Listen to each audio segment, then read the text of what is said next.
मैं doctor Ritesh सिंसनवार, EMO Malkhan Singh जिला अस्पताल अलीगढ़। सर क्या घटना घटी है घटना घटी? अभी मेरे पास 2 युवक आए थे जिनके साथ मारपीट की घटना हुई थी और जिनका एमएलपीसी केस का रजिस्टर्ड होना था। जिनका मैंने अभी प्राथमिक उपचार दे करके मैंने उनको बोतल वगैरह लगवा रहा था, टीटी हम लगवा चुके थे, सारी चीज़ें हम कर रहे थे, प्राथमिक उपचार कर रहे थे।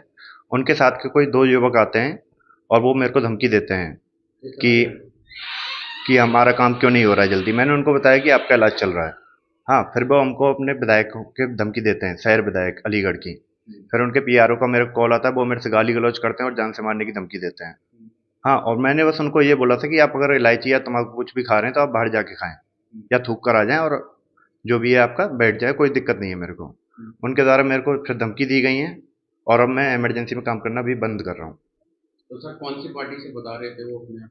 पार्टी का तो मेरे को पता नहीं है। कोई हिंदू करके नाम बताया था उसने, अपना नाम बताया था कोई हिंदू करके। जो युवक है। हाँ, जिसके साथ जो आया था। तो क्या कहा उसने आपसे फिर?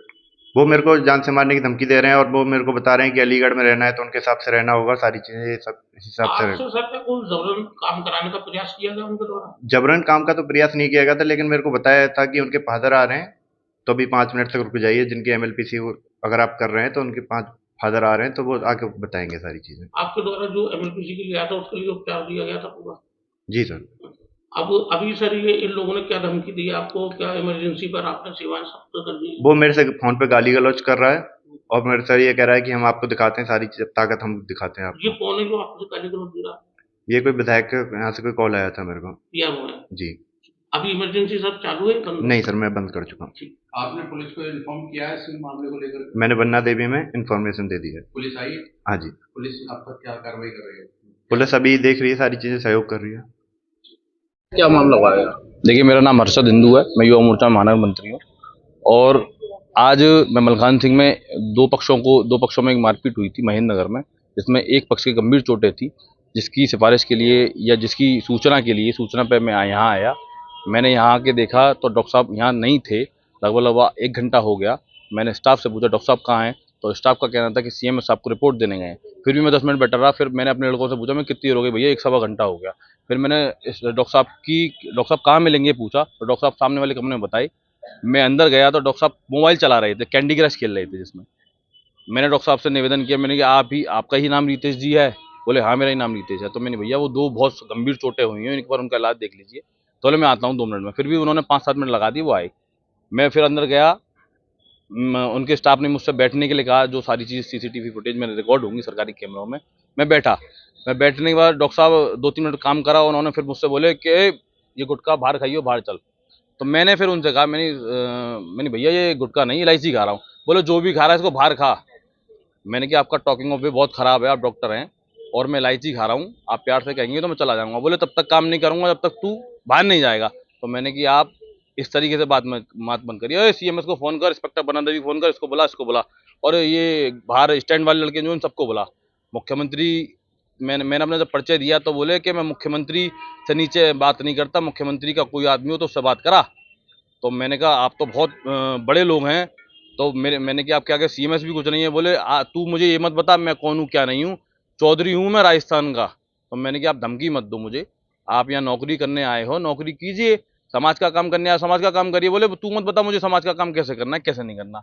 बाहर लड़कों से पता चली कि 2 लड़के जो सरकारी कैमरे में रिकॉर्ड है, 2 लड़के उनसे 15-20 हज़ार रुपये, जो कि डॉक्टर से परिचित हैं, बार बार डॉक्टर के कमरे में 2 से 3 बार आना जाना हुआ है उन लोगों का। और डॉक्टर ने जब मुझे अंदर कमरे में ले गए, डॉक्टर ने भी स्वीकारा कि आपकी तरफ से एक हॉस्पिटल वाला और कोई नाम बताया और एक दूसरा व्यक्ति सप्लीमेंट बढ़ाने के लिए मुझ पर सिफारिश कर रहा था, उसी का इंतजार कर रहा था, इसलिए समय लग रहा था। मैंने कि ऐसा कौन व्यक्ति आ गया? बोले तो तुम्हारी तरफ से कोई व्यक्ति है। मैंने ऐसा तो कोई व्यक्ति है नहीं, यहाँ कोई दलाल टाइप लोग थे जो 15 से 20 हज़ार रुपये मांग रहे थे।